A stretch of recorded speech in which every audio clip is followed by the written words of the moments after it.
Первый озвученный план Трампа, как Лукашенко разочаровался в выборах и ужаснейший теракт на ЖД вокзале. Обо всем этом расскажу подробнее в эфире «Нехта». Самые важные и интересные новости.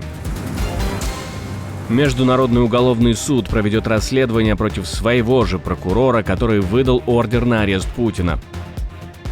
Отступит ли Россия с оккупированных территорий, чтобы уберечь Курск, или вернет Донецк? Полигон с российскими солдатами в Ростовской области атакован. Спасибо, что смотрите, спасибо за доверие. Не забывайте про лайки и комментарии, не забывайте подписываться на канал. Все это очень важно. Поехали. Неизвестный беспилотник атаковал российский военный полигон в Ростовской области, нанеся удар по палаточному городку, где размещались российские же военные. Об этом сообщает Defense Express. Атака состоялась в ночь на 3 ноября, но подробности стали известны только сейчас. Информация о потерях среди российских военнослужащих уточняется. Сейчас медиа сообщают, что прилетело по месту дислокации 33-й отдельной мотострелковой бригады на полигоне в Ростовской области. В тот же период 3 ноября Министерство обороны России сообщало о перехвате 19 украинских беспилотников, из которых 16 были якобы сбиты над Ростовской областью. Губернатор региона Василий Голубев подтвердил, что системы ПВО уничтожили дроны в районах Новошахтинска, Каменска и Усть-Донецкого, отметив, что пострадавших и разрушений на земле нет. Эти события свидетельствуют о продолжающейся напряженности в регионе и увеличении активности беспилотников вблизи российских военных объектов.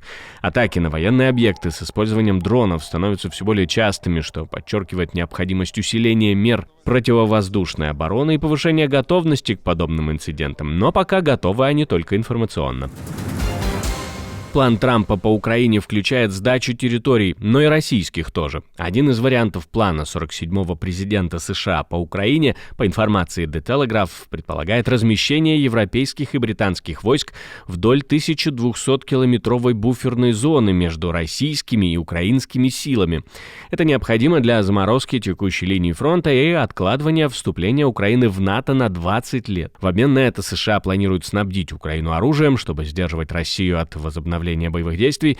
При этом американские войска не будут участвовать в патрулировании или охране буферной зоны, и США не намерены финансировать ее содержание. Президент Украины Владимир Зеленский ранее заявлял, что любые попытки умиротворить Россию приведут к катастрофическим последствиям для Европы. Он подчеркнул, что замораживание конфликта без полного восстановления территориальной целостности Украины будут означать поражение для европейской безопасности.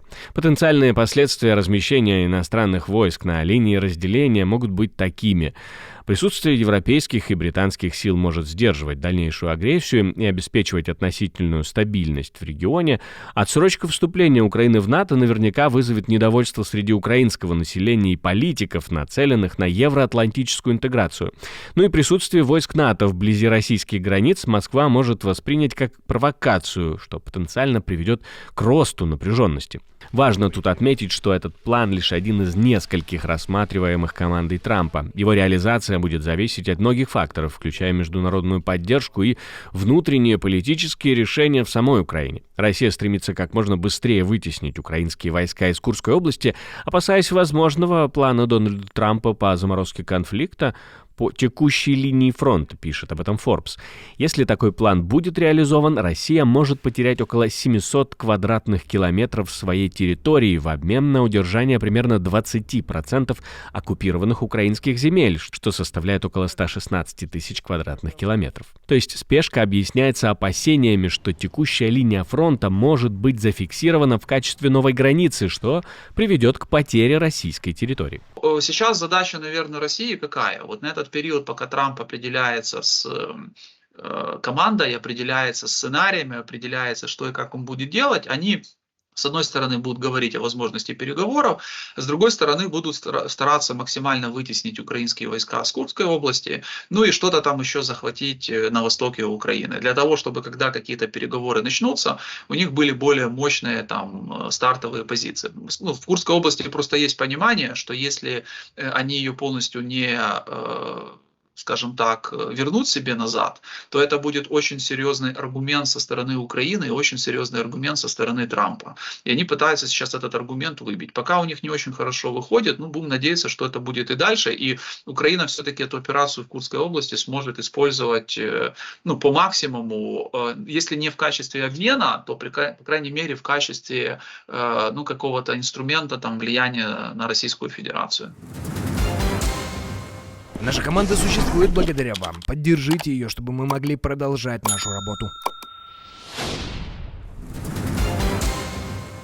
Пресс-служба Лукашенко упорно создает видимость его активности. Каждая его поездка на дожинки подается как масштабное событие, хотя в реальности он проводит на месте около часа, а затем возвращается в свою резиденцию.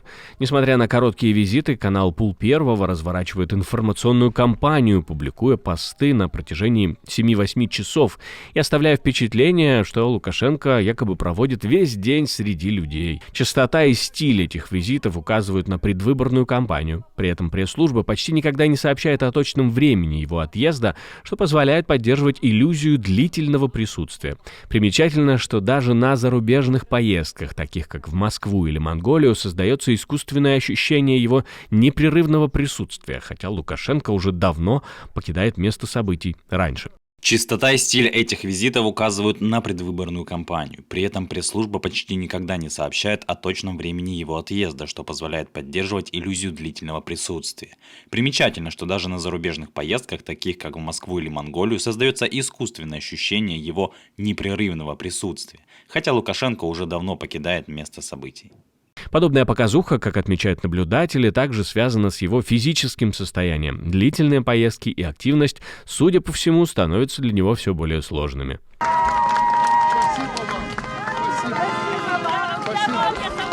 немножко подмерзли. Мы зато дожинки провели после всей уборки.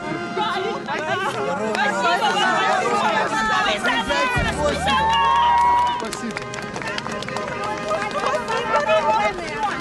Спасибо вам, дорогой, благодарность.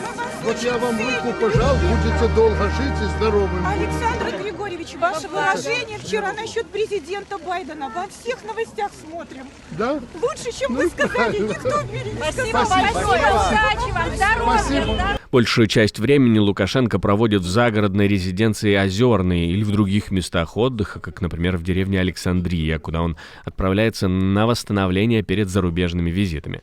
Все это подчеркивает, что, несмотря на изображение вездесущего лидера, его реальная активность ограничена как временем, так и здоровьем, но это вряд ли помешает провести так называемые выборы. Хотите – идите, хотите – не идите. Это спор остроконечников и тупоконечников. Вопрос политики – это вопрос о власти. С помощью выборов, которых нет, есть электоральная процедура, власть в Беларуси взять нельзя. Забрать ее у Лукашенко нельзя. Можно использовать электоральную кампанию, как она была использована в 2020 году для политизации подъема. Но если вы не готовы бороться за власть дальше, это все бессмысленно. На сегодняшний день условий для того, чтобы использовать электоральную кампанию и выйти в итоге на революцию и захват власти, невозможно.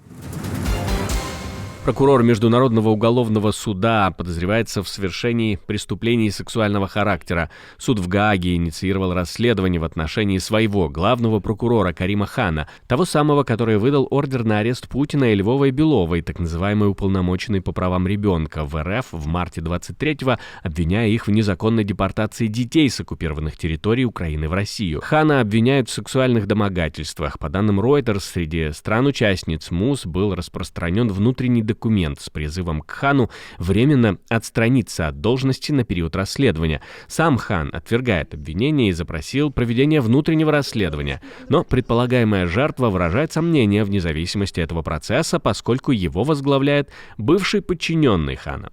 Эти события ставят под сомнение репутацию МУС и его способность проводить независимое расследование. Все это как нельзя кстати. Важно, чтобы расследование было проведено прозрачно и беспристрастно, чтобы сохранить сохранить доверие к институту международного правосудия.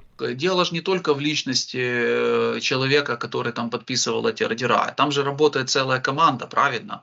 И эта команда собирает все необходимые доказательства, а он только визирует. Он как бы публичное лицо, которое представляет это. Поэтому если против него будут доказательства, и он, например, уйдет в отставку, или там какое-то еще уголовное дело против него будет открыто и так далее, ну, придет на его место другой человек. Но это же не означает, что все дела, которые они открыли, эти дела изначально не являются какими-то там законными. Нет, это абсолютно так не работает. У россиян, конечно, есть надежда на какую-то дискредитацию, но у них есть определенная наследственность этих дел. И просто возьмут другие прокуроры и будут этими делами дальше заниматься. Знаете, одно дело это сексуальное домогательство, а другое дело это преступление против человечности, военные преступления, в которых подозревают Путина и часть его окружения. Это несколько другие вещи, и это не влияет от того, есть какие-то вопросы морального либо криминального свойства к тому человеку, который ставил подпись под этим документом. Что если тебя судят за что-то одно, это не распространяется на другую сферу. Там ты мог как раз быть очень компетентен и все выполнять в соответствии с законом. История с ордерами Путина это про то, что это своя отдельная история, а история господина Хана это будет уже отдельный, скажем так, эпизод, который он будет теперь там доказывать, будет, наверное, какое-то расследование, и потом будет какое-то решение. В Пакистане на железнодорожном вокзале в городе Кветта произошел взрыв, в результате которого погибли как минимум 24 человека. Более 50 получили ранения. Бомба сработала, когда около сотни пассажиров ожидали поезд. Ответственность за нападение взяла на себя сепаратистская группировка «Армия освобождения Белуджистана», заявив, что смертник нацеливался на военных, присутствующих на станции.